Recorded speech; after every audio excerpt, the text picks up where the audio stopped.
Hello,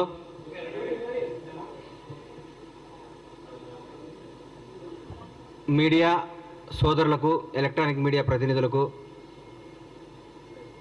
అందరికీ నా హృదయపూర్వక నమస్కారాలు.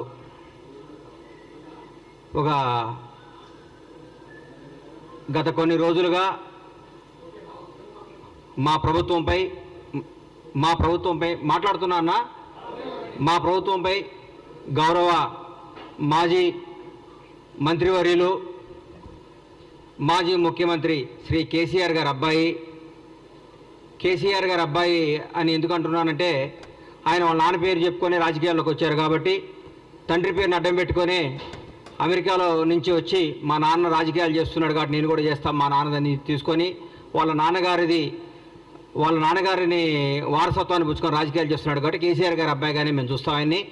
కేటీఆర్ గారి గురించి మాట్లాడుతూ మా ముఖ్యమంత్రి గారిని కష్టపడి కష్టాన్ని ఇష్టంగా చేసుకొని ప్రజా సమస్యను తన సమస్యగా చేసుకొని 17 ఏళ్ల సుదీర్ఘ పోరాటం చేసి ఏ వారసత్వం లేకుండా, ఏ బ్యాక్గ్రౌండ్ లేకుండా, ఏ చరిత్ర లేకుండా ఒక రైతు బిడ్డలా పుట్టి కొండారెడ్డిపల్లి నుంచి తెలంగాణ రాష్ట్రానికి ముఖ్యమంత్రి అయ్యేదాకా వన్ మ్యాన్ షో, ఒకటే పోరాట యోధుడిగా తన రాజకీయ ప్రయత్నించి మీరు పెట్టిన చిత్రహింసలు, మీరు పెట్టిన మానసిక క్షోభ, మీరు పెట్టిన ఆఖరికి తన కన్న కూతురు పెళ్లికప్పుడు కూడా మీరు పెట్టి జైల్లో పెట్టి మీరు పెట్టిన ఇబ్బందులన్నీ తట్టుకొని రాష్ట్రానికి ముఖ్యమంత్రిగా అయి 6 గ్యారంటీలను ఇచ్చిన హామీలను అద్భుతంగా అమలు చేస్తూ స్వచ్ఛమైన పరిపాలన, నీతివంతమైన పరిపాలన, నిజాయితీ గల పరిపాలన అందరికీ అందిస్తూ ఈరోజు భారతదేశంలో ప్రతి ఒక్క ముఖ్యమంత్రి మన ముఖ్యమంత్రి వైపు చూస్తూ రేవంత్ రెడ్డి గారు అద్భుతంగా చేస్తున్నాడు, తెలంగాణ రాష్ట్రంలో పరిపాలన బ్రహ్మాండంగా జరుగుతుంది, నీతివంతమైన పరిపాలన జరుగుతుంది చెప్పుకునే స్థాయికి తీసుకొచ్చినట్టు 2.5 నెలలు 3 నెలలు కూడా కాలేదు. ఈ ప్రభుత్వంలో తట్టుకోలేక బాధపడుతూ కేటీఆర్ గారి చుట్టూ ఏముంటుందంటే, మన చుట్టూ వైఫై ఉన్నట్టు ఆయన చుట్టూ విపరీతంగా ఈగో ఉంటుంది. ఆ ఈగో తెంచుకోవాలంటే కొంచెం కష్టం. ఒకప్పట్లో చరిత్రలో బాలీవుడ్లో కొంతకాలం రాజేష్ ఖన్నా సూపర్ స్టార్గా ఉండేవాడు. ఆయన సినిమాలు ఫ్లాప్ అవుతున్నా కానీ ఆయన సూపర్ స్టార్ అనే భ్రమలో పెట్టారని పక్కన జనం అందరూ ఆయన్ని. తర్వాత అమితాబ్ బచ్చన్ వచ్చాడు, షోలో కొట్టాడు, అద్భుతమైన సినిమాలు తీసి సూపర్ స్టార్ అయిపోయాడు. ఇండియా మొత్తం అమితాబ్ బచ్చన్ పేరు ఎలుగుతున్నా కానీ రాజేష్ ఖన్నా ఏమనుకున్నాడు, నేనే సూపర్ స్టార్ని బాధ ఉండేవాడు. ఒక 10 ఏళ్ల తర్వాత ఏందయ్యా నా దగ్గరికి ఎవరు జనం వస్తలేరంటే, సార్ మీరు 10 ఏళ్ల ముందే మీరు సూపర్ స్టార్ పోయింది సార్, అమితాబ్ బచ్చన్ ఒక ఆయన వచ్చి సూపర్ స్టార్ అయిపోయాడు అని చెప్పుకుంటే అప్పుడు షాక్ తిన్నాడు. అట్లా ఇప్పుడు కేటీఆర్ గారు ఒక భ్రమలో ఉన్నాడు. నేను కేసీఆర్ గారి అబ్బాయిని, తెలంగాణ రాష్ట్రం మాది, తెలంగాణ మేము సెంటిమెంట్ని మేమే కదా రగిలించుకొని మేమే దానికి పేటెంట్ తీసుకున్నాం కదా, మాదే కదా, నా దగ్గర రావట్లేదండి, నా నమ్ముకున్న వాళ్ళందరూ వెళ్ళిపోతున్నారేంది, నా అనుకున్న వాళ్ళందరూ లైఫ్లో సెటిల్ అయిపోతున్నారేంది, నాకు దూరం అయిపోతున్నారేంది, మానసిక శోభ. పగోడుకు కూడా ఆయనకు వచ్చిన కష్టం రాకూడదు, పగోడుకు కూడా కేటీఆర్కి వచ్చిన కష్టాలు రాకూడదు అని కోరుకుంటున్నా. ఎందుకంటే తను నమ్ముకున్న నాయకులందరూ నిన్ను చీదరించి వెళ్ళిపోతున్నారు. నా అనుకున్న వాళ్ళు, నాతో నా జీవితంలో ఉండాల్సిన వాళ్ళు అందరూ కానీ హ్యాపీగా లైఫ్లో సెటిల్ అయిపోతున్నారు పెళ్ళిళ్ళు చేసుకొని. నీదంటూ ఎవడూ లేడు, నీకు చెప్పుకోవడానికి లేదు, నువ్వు రాజకీయ వారసత్వంగా రాజకీయ నాయకుడిగా డిజాస్టరు. టీఆర్ఎస్ పార్టీ కూడా రేపొద్దున బీఆర్ఎస్ పార్టీ మాకేమన్నా ప్రత్యర్థిగా ఏమైనా మాట్లాడితే మేము ఆశ్రయాలంటే హరీష్ రావు గారు ముందుకు వస్తున్నాడు. హరీష్ రావు గారు మాకు ప్రత్యర్థిగా మా ముఖ్యమంత్రి గారితో మాట్లాడటానికి ఆయన సరిపోతున్నాడు. మీరు దేనికి, మీ పార్టీ నాయకులే మిమ్మల్ని మీరు దేనికి పనికిరారు, దేనికి పనికిరాని దద్దమ్మని మీరు మీ వాళ్ళే చెప్పుకుంటున్నారు. పైగా మీరు ఎక్కడ సెక్స్ అయ్యారంటే ఒక 300-200 యూట్యూబ్ ఛానల్స్ పెట్టుకొని వాళ్ళతో ప్రత్యేకంగా తిట్టేయటం, వాళ్ళని తిట్టేయటం, రేవంత్ రెడ్డి గారిని తిట్టేయటం, కాంగ్రెస్ వాళ్ళని తిట్టేయటం, కాంగ్రెస్ తప్పులు. మీ దగ్గర మీ మున్సిపల్ మంత్రిగా ఉన్న మీ ఆధీనంలో 1, 2, 3, 5వ స్థాయిలో ఉన్న బాలకృష్ణ అనేవాడిని పట్టుకుంటేనే 1000 కోట్లు 2000 కోట్లు దొరికినాయి. ఆయన ఏంది ఆయన ఆఫీసర్ పేరు ఏంది, మన ఔటర్ రింగ్ రోడ్డు మన కారు రేసులు ఇచ్చిన ఆయన కారు మన అరవింద్ కుమార్ గారే డైరెక్ట్గా చెప్పాడు, నువ్వు కేటీఆర్ గారు ఇవ్వమంటే నేను డబ్బులు ఇచ్చాను. మీరు రాబోయే రోజుల్లో ఇంకా ఇంకా ఇంకా ఇంకా ఇంకా కష్టాలు తెచ్చుకొని మీరు చేసిన పాపాలు గడుక్కోవటమే మీ జీవితం స్మాష్ అయిపోయింది. ఈరోజు రాజకీయంగా మీరు భూస్థాపితం అయిపోయారు. మీకు ఎప్పుడు రేపు పార్లమెంట్ ఎలక్షన్ వరకు మీరు ఒక్క దగ్గర కూడా పోటీ చేసే అర్హత లేదు. మీరు ఫోన్ చేస్తే క్యాండిడేట్లు పారిపోతున్నారు. ఒక 17 స్థానాలకు ఒక పేర్లు చెప్పండి సార్ మీరు పోటీ చేసేవాళ్ళు. మా కాంగ్రెస్ పార్టీకి ఒక్కొక్క స్థానం నుంచి 100 మంది సీట్ల కోసం పోటీ చేస్తున్నారు, 100 మంది సీట్ల కోసం ట్రై చేస్తున్నారు. అది ఈరోజు మాకున్న పార్టీ, మాకున్న పరిపాలన. పైగా మీరు గొప్ప మాట అన్నారు, మాకు 6 గ్యారెంటీ లేదు మా గవర్నమెంట్, 7 గ్యారెంటీలు ఇచ్చింది. 7వ గ్యారెంటీ ఏందో చెప్తా, స్వేచ్ఛ, నిజాయితీగా మాట్లాడుకో, ఎవడైనా స్వేచ్ఛగా మాట్లాడుకోవచ్చు. ఇది మహాత్మా గాంధీ ఇచ్చిన ఫ్రీడమ్ ఆఫ్ ఇండియా, స్వేచ్ఛ, ఇండిపెండెన్స్లో మేము మాట్లాడుతున్నామని చెప్తున్నాం మీకు. జవహర్లాల్ నెహ్రూ బలపరిచిన పార్లమెంటరీ డెమోక్రసీలో ఉన్నాం మనం. సర్దార్ వల్లభాయ్ పటేల్ సృష్టించిన సోవియట్ రిపబ్లిక్ అనే పదాన్ని మేము గౌరవిస్తాం. అందరికంటే డాక్టర్ బిఆర్ అంబేద్కర్ రాసిన రాజ్యాంగం మీద మా గౌరవం. అదే మీ గవర్నమెంట్లో, మీ దొరల ప్రభుత్వంలో ఒక ముఖ్యమంత్రిని, ఒక మాజీ ఎమ్మెల్యే చెప్పు తీసుకొని చూపిస్తే వాడిని మీరు ఏం చేసేవాళ్ళు? ఇప్పటికల్లా ఏం చేసేవాళ్ళు సార్ మీరు? మీ గుండె మీద టీఆర్ఎస్ నాయకులందరినీ, బీఆర్ఎస్ నాయకులందరినీ, మిమ్మల్ని ముఖ్యంగా కేటీఆర్ని అడుగుతున్నా, మీ ప్రభుత్వంలో మీరు ముఖ్యమంత్రిగా ఉన్నప్పుడు, మీ నాన్నగారు ముఖ్యమంత్రిగా ఉన్నప్పుడు ఒక ప్రతిపక్ష ఎమ్మెల్యే చెప్పు తీసుకొని ఒక ముఖ్యమంత్రిని చూపిస్తే మీరు ఏమైనా మాట్లాడేవాళ్ళు?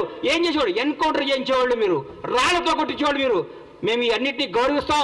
మహాత్మా గాంధీ రాసిన స్వేచ్ఛ, ఇండిపెండెన్స్ గౌరవిస్తాం.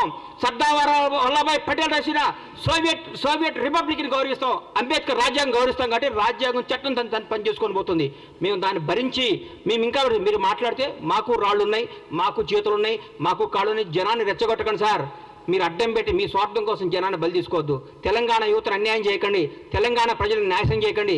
మీరు రెచ్చగొట్టే విధానం మారుకోండి, పోరాడండి, కష్టపడండి, ఎందుకు ఓడిపోయింది తెలుసుకోండి, మాట్లాడండి. కానీ ముఖ్యమంత్రి రేవంత్ రెడ్డి గారు ముఖ్యమంత్రి అయితే 30 సీట్లు కూడా వచ్చాయి కదా. మీరు ముఖ్యమంత్రి చేస్తారని భ్రమపడి 39 సీట్లు వచ్చినాయి. మమ్మల్ని భ్రమపడితేనే నిజంగా మీ నాన్నగారు మిమ్మల్ని అనౌన్స్ చేసి ఉంటే 3 సీట్లు కూడా వచ్చాయి. నువ్వు కూడా ఓడిపోయాడు కేటీఆర్ గారు, మీరు కూడా ఓడిపోయేవాడు సార్.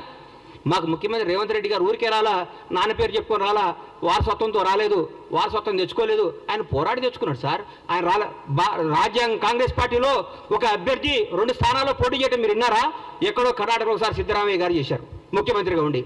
ఈరోజు తెలంగాణ రాష్ట్రంలో నాకు తెలిసి తెలంగాణ రాష్ట్రంలో ఒక పిసిసి ప్రెసిడెంట్ 2 స్థానాల్లో పోటీ చేస్తే ఆయన ముఖ్యమంత్రి కాబట్టి వేరే వాడుతాడు కదా. 5 కోట్ల ఈ 4 కోట్ల తెలంగాణ ప్రజలకు తెలిసి నిజం మీకు తెలవలేదంటే మీరు మానసికంగా ఎంత వెనకబడిపోయి ఉన్నారో నాకు అర్థమవుతుంది. తెలంగాణ ప్రజలు ఎవరు గెలిచినా టీఆర్ఎస్ పార్టీ గెలిస్తే కేటీఆర్ ముఖ్యమంత్రి అయితే అనేవాడు కాబట్టి మీరు ఓడిపోయారు. మీరు టీఆర్ఎస్ పార్టీ గెలిస్తే కేటీఆర్ ముఖ్యమంత్రి అయితే మానసికంగా సాక్షాత్తు భారత ప్రధాని నరేంద్ర మోడీ గారే చెప్పిన అందరికి వచ్చి మీ నాన్నగారు మిమ్మల్ని ముఖ్యమంత్రి చేస్తాను అడిగిందని. ఎలక్షన్ మనకు గెలిచుంటే మిమ్మల్ని ముఖ్యమంత్రి చేసేవాడు కాబట్టి జనాన్ని మిమ్మల్ని తిరస్కరించారు. మాకు రేవంత్ రెడ్డి గారు ముఖ్యమంత్రి అవుతాడని ఆయన పీసీసీ పగ్గాలు చేపట్టినప్పుడే పీసీసీ ఆయన చేసుకున్న పోరాట పత్రం చేస్తున్నాడే ఆయన అధిక ఎలక్షన్ పోయినప్పుడు మాకు రేవంత్ రెడ్డి గారు ముఖ్యమంత్రి అవుతాడు. తెలంగాణ ప్రజలందరికీ క్లారిటీ ఉంది. మీరు దయచేసి చెప్తున్నా, మీకు దయచేసి చెప్తున్నా, ఇకనన్నా మీరు మీ వాస్తవాలు తెలుసుకోండి. మీరు తీసేసిన తహసీల్దారు, మీరు రిటైర్డ్ అయిపోయారు, మీరు రాజకీయంగా పనికిరారు, మీరు రాజకీయంగా వేస్ట్. మీరు మన అసెంబ్లీలో కూడా మీరు కామ్గా కూర్చుంటే హరీష్ రావు గారు మాట్లాడారు, మా వాళ్ళు సమాధానం చెప్పారు. మీరు దేనికి పనికిరారు, మీరు అమెరికాలో ఇల్లు కొనుక్కోవడానికి వెళ్ళొచ్చారు, మంచిగా సెటిల్ అవ్వండి, బాగుండండి. మీరు చేసిన తప్పులంటికి ఆన్సర్ ఇవ్వండి. తప్పులు చేస్తే చట్టం తన పని తను చేసుకోబోతుంది. మీ దగ్గర పనిచేసిన వాళ్ళే వచ్చి అప్రూవల్గా మారి బాబు మాకేం సంబంధం లేదు, కేటీఆర్ గారు చేయమంటే మేము తప్పులు చేసాం, మాకేం సంబంధం లేదని చెప్తున్నారు. అందరినీ లెక్కలతో తీసి మీ అందరికీ అప్పచెప్తాడు. ఇది తెలంగాణ ప్రజల సొమ్ము, ఇది తెలంగాణ ప్రజల ఆస్తి. దీన్ని ఎవరు దోసుకున్నా ఊరుకోరు, ఎవరు దోసుకున్నా ఒప్పుకోరు. చట్టం తను చేసుకోబోతుంది. దయచేసి మీ అందరికీ చెప్పేది ఏంటంటే కేటీఆర్ గారు దయచేసి మా ప్రభుత్వం చేస్తున్న పనులు మెచ్చుకోండి. మీరు మెచ్చుకోకపోయినా చూసి ఆనందించండి. అయ్యో మేము ఎందుకు చేయలేదా అని అనండి. మీరు గ్యారెంటీలు చేయలేరు అన్నారు, చేశారు కదా. 2 గ్యారెంటీలు అయిపోయినాయి, వచ్చి 2 రోజులు 2 గ్యారెంటీలు అయిపోయి 4 అయిపోయినాయి. ఆ 2 గ్యారెంటీ కూడా చేస్తారు. 2 రోజులు, 1 వారంలో, నెలలోనూ చేసేస్తారు. ఇచ్చిన ప్రతి హామీని నిలబెట్టుకునే ప్రభుత్వం కాంగ్రెస్ ప్రభుత్వం. రేవంత్ రెడ్డి గారు బ్రహ్మాండంగా చేస్తున్నారు. దయచేసి మెచ్చుకొని మమ్మల్ని చూసి ఈర్ష్యపడకుండా అయ్యో నెక్స్ట్ భగవంతుడి వల్ల మేము అధికారంలోకి వస్తే 10 ఏళ్ల తర్వాత మేము ఇట్లా చేయాలని ఆలోచించండి కోరుకుంటూ సెలవు తీసుకుంటున్నాను.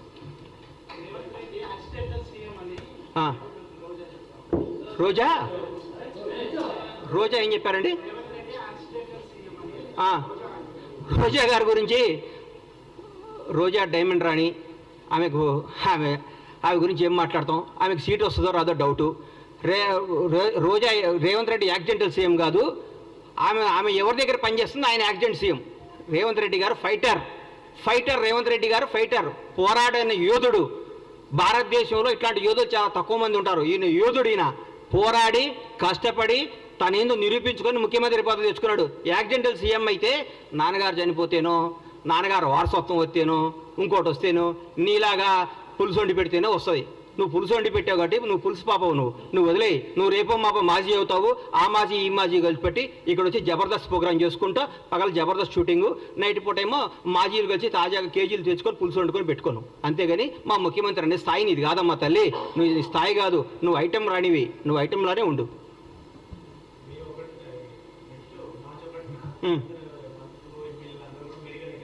ఎందుకు మేము పగలగొట్టిన మేడిగేట్ ఎట్లా చూసుకోవడానిక, మేము దోసుకున్న మేడిగేట్ ఎట్లా ఉందో చూసుకోవడానిక, మేము బీటీలు బారిపోయిన మేడిగడ్డను చూసుకోవడానిక, అన్యాయం చేసిన కాళేశ్వరం చూసుకోవడానిక, అక్రమాలు చేసిన కాళేశ్వరంలో ఏమేమి తప్పులు ఎట్లా వస్తాయో దీనికి ఎట్లా ఆన్సర్ ఇవ్వాలని వాళ్ళ ఎమ్మెల్యేలని వాళ్ళందరినీ తీసుకొని చూపించడానిక.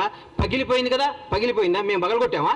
మా ముఖ్యమంత్రి గారు మా ఎమ్మెల్యేలు మా మంత్రులపై పగలగొట్టి మేము చూపించామా? మీరు కొట్టిన దాంట్లో పగిలిపోయింది, తప్పు ఒప్పుకోండి, దీన్ని బాగు చేయండి మా ప్రభుత్వం ముఖ్యమంత్రి గారిని కోరుకోండి. దాన్ని ఎట్లా రిపేర్ చేయాలో, దాన్ని ఎట్లా ఓవర్కమ్ కావాలో, దాని ప్రజలకు ఎట్లా న్యాయం చేయాలో ఆలోచిస్తున్నాం. కానీ మీరు మేడిగడ్డ చూస్తేంది, పగిలిన మేడిగడ్డ అతుక్కుంటుందా?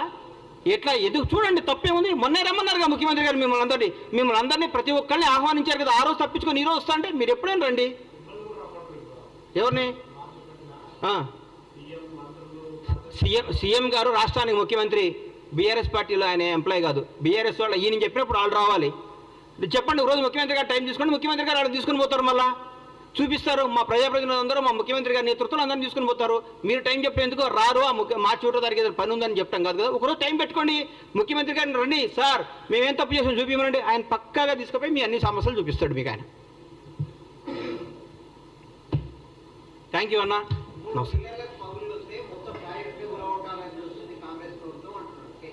అన్నా ఒకటి గుర్తుపెట్టుకున్నా, ఒంట్లో ఒక ఏళ్ళకి షుగర్ వస్తే కాలు తీసేయరు, ఆ ఏళ్ళు తీసేస్తారు. ప్రాజెక్ట్ ఏం కూలగొట్టాలని చూడలేదు, దాన్ని రిపేర్ చేస్తే ఆ ఏళ్ళు తీసేస్తే పెరగకుండా చూస్తున్నారు. ఆ 3 పిల్లలతో బాగవుతుందని 3 పిల్లలు బాగు చేస్తే బాగొద్దున్నాను రాసిమనండి. రేపొద్దున పెద్ద విపత్తు వస్తే కూడా మాదే బాధ్యతను రాసిమనండి. ఒకవేళ పొరపాటు మేడిగడ్డ పగిలిపోతే, మేడిగడ్డ పడిపోయి కొట్టుకోపోతే బీఆర్ఎస్ ప్రభుత్వం బాధ్యతను రాసిమని చెప్పండి. వాళ్ళు చెప్పినట్టు చేస్తారు. రేపొద్దున లక్షల కోట్ల జనం, వేల మంది ప్రాణాలు, కొన్ని కోట్ల ఆస్తులు రెస్పాన్సిబిలిటీ ఎవరు? రాజ్యాంగం. ఎవరు రెస్పాన్సిబిలిటీ? ప్రభుత్వ రెస్పాన్సిబిలిటీ. ఏది మంచో ఏది న్యాయమో అది చూస్తారు.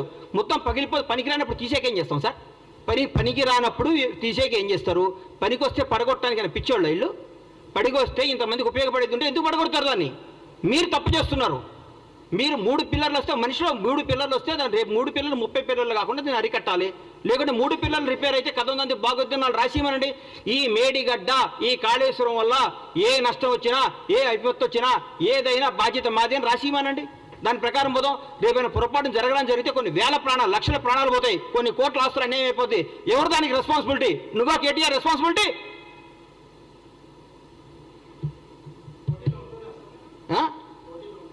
మా ముఖ్యమంత్రి గారు ఏం చెప్తే అది, మా పార్టీ ఏది ఆశిస్తుంది. నేను రేవంత్ రెడ్డి గారు ముఖ్యమంత్రి అవడం, కాంగ్రెస్ పార్టీ అధికారం అవడంలో చాలా హ్యాపీగా ఉన్నా. మా పార్టీ ఏది ఇస్తే అది కార్యకర్తగా సంతోషంగా ఉన్నా. రాబోయే 10 ఏళ్ళు కాంగ్రెస్ పార్టీ అధికారంలో ఉండాలని నేను చూసుకుంటున్నా. కాంగ్రెస్ పార్టీ అధికారంలో ఉంటుందని ఆశపడుతున్నా. బ్రహ్మాండంగా ఉంటుంది, బ్రహ్మాండంగా చేస్తానని మీ అందరికీ హామీ ఇస్తున్నా. థ్యాంక్ యూ అన్న.